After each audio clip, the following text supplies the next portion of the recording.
There's banning of books, and there are certain politicians who don't want the history of what black people endured in America taught. So I thought, here's a chance to drop this film and have people who don't know actually start to raise some questions and do some research and fact check on what really happened to us here as a people in America.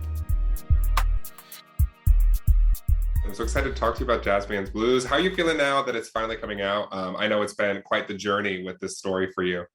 I feel like I understand what parents feel when their kid goes off to college. You know, I feel a little bit of grief and sadness because I held on to it so long, but I'm really excited that the world gets to see it. Right, absolutely. That's such a great way to put it. I feel like, and even just thinking about this, how do you, in casting a project like this, having these characters in your mind for what, like 20 years now, rolling around in there, how was it when you were casting Soleil and Joshua and finding the perfect people for this, epic grand love story that you're telling? What was important to me is that there were actors who were able to do the work, ask the right questions, and also understood what it meant to be in the period. I mean, they are phenomenally in the period. They sank themselves into it, and that for me let me know I had the right team. Right.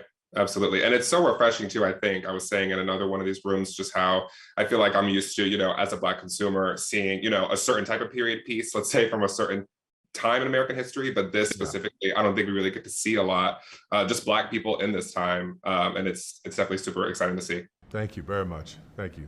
Yes, of course. And then also too, how is it working, just with the rest of the cast, too, not just the two leads. And then also, I know collaborating with Debbie Allen, having such a musical portion to it, a dance portion. How was the collaborative nature of this project to get it to where they wound up being?